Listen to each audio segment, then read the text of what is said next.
bit into, some Stephen Fulton talk, because you guys know, like, the weight class that I definitely enjoy talking about the most in boxing is the featherweight division, because 2024 is and will continue to be the year of the featherweight division. And he's obviously a great addition to the weight class. And he had the second best fight on the card against Carlos Castro in his featherweight debut. He got dropped in the 5th round, and that obviously garnered a lot of criticism from people.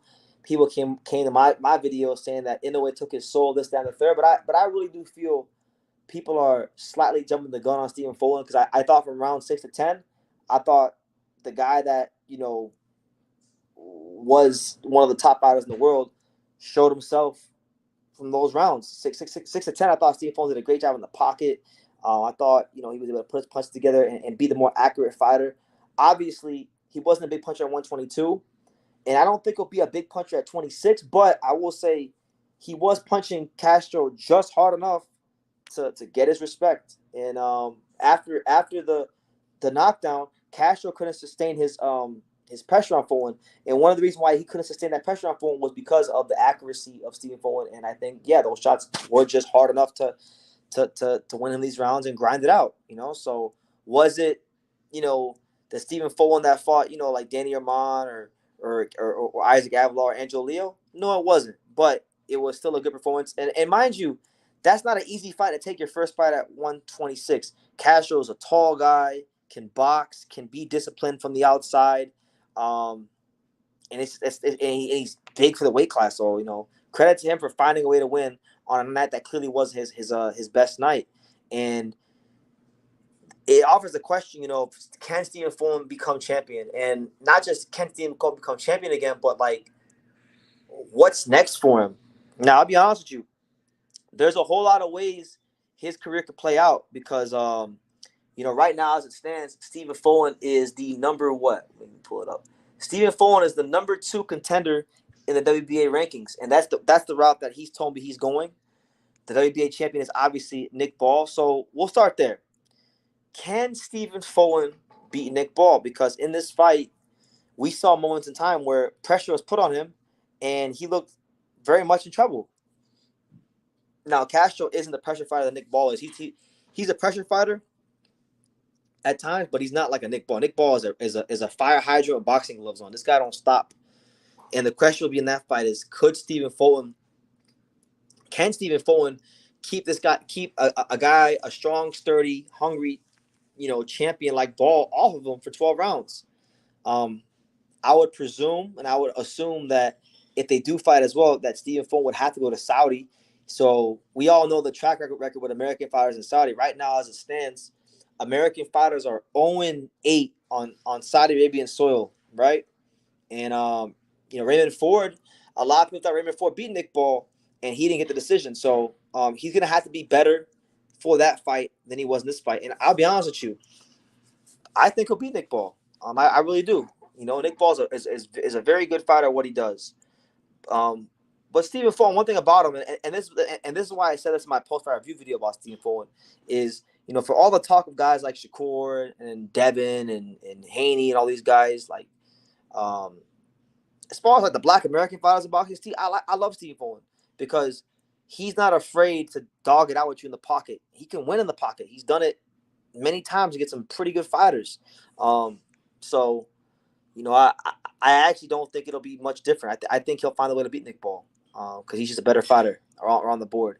But we'll see. We'll see how it goes for him. If he don't fight Nick Ball, there's a couple other interesting options for him because he's the number 2 contender, but the number 1 contender is Bruce Shushu Carrington. And if he doesn't get the Ball fight next, I think that's a fight that should happen next. I think Stephen Fulton should fight Shushu Carrington next because Shushu Carrington has all these aspirations to fight Naya Inoue. Stephen Fulton obviously fought Naya Inoue in his biggest fight, so it's a barometer a measuring stick he can use to see if he can beat a guy like that. And he's never Shushu, I love him, but he's never been in there anyway at that level of that caliber. And on top of that, when I've interviewed Shushu in the past, and when other reporters have interviewed Shushu in the past about fighting Inoue, he says things like Stephen Fulton gave Inoue too much respect. Fulton doesn't have the arsenal I have. So my thing is this: the rankings are lining up why don't you show that in the ring? And then if you can show that in the ring, that would definitely increase your chances for an in-away fight, you know? So I like that fight. Lewis Neri, another guy that's now a featherweight. He's someone that Stephen that was at the fight that made it a point to say that Stephen Fulton is easy work and he would beat him. I'm not so sure about that. I don't really believe in Neri as a featherweight. Neri, what made Neri so dangerous at 118 was his punching power, and he had power at 122. He dropped in a way, but I don't think his power is gonna be anything that Stephen Fulton can't handle, and I think he'll get outboxed. But that'd be a good fight as well. You know, right now Neri is number 3, so you got Carrington 1, Fulton 2, Neri 3, Mirko Quayle 4, and Otabek Komatov 5.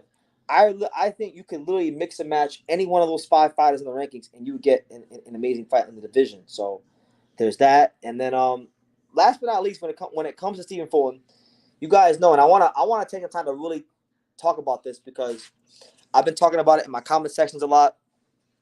If Stephen Fulton is to become champion again, you guys already know what fight that has been talked about by boxing fans, what fight I've talked about, and that would be the Angelo Leo rematch. I think Angelo Leo versus Stephen Fulton in a potential unification title fight rematch is one of the best fights that could possibly be made in boxing. Why? Because first of all, their first fight was really good. A lot of people have revisionist history, and we have a lot of like Naya Inoue, Dick Riders in the world that like to, exaggerate what really happened in that fight. I've seen things like people say, "Oh, Stephen Fulton he beat Angelo Leo 120 to 108," which is not true. I think you could say 117, 111 at best. I scored a 116, 112, but it was a fight where Stephen Fulton had some nervy moments. And if you go back and you watch that fight, because I just watched that fight a couple days ago, or a couple weeks ago, actually, I should say.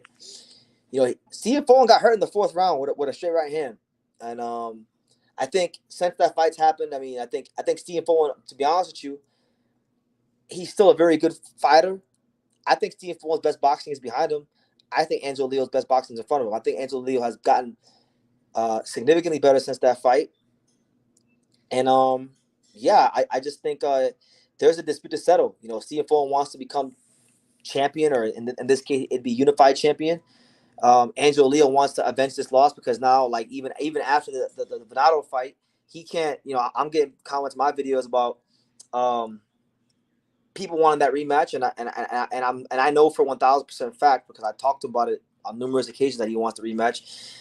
I know he wants to make that right and avenge that loss, and I think he have a great chance to do that at 126. So they're I think out of everybody that fought on the card, Canelo, Berlanga, Plant, the guy that I think is the most interesting as far as what happens next is Stephen Fulton, because if he doesn't get the Nick Ball fight right away, if he literally fights anybody in the top 5 of the WBA, they're all good fights. Bruce Carrington, Luis Neri, Mirko Quayle, Otabek Komatov. These are all amazing fights. So it's real smoke at 126. It's different smoke at 126, and I look forward to seeing Stephen Fulton continue his quest to become champion. I think people are being too harsh. I think there's weaknesses, there's things he needs to be better at, but I didn't think it was a bad performance. And I think early on in that fight, you saw some ring rust from Stephen Fulton, but once he got dropped and once he finally settled into his rhythm, he looked at times in that fight like the Stephen Fulton of old, and that's how I saw it. So yeah. Let me see what we got. Shout out to everybody here. I pretty much ran through all my talking points, so I'm just gonna read the comments.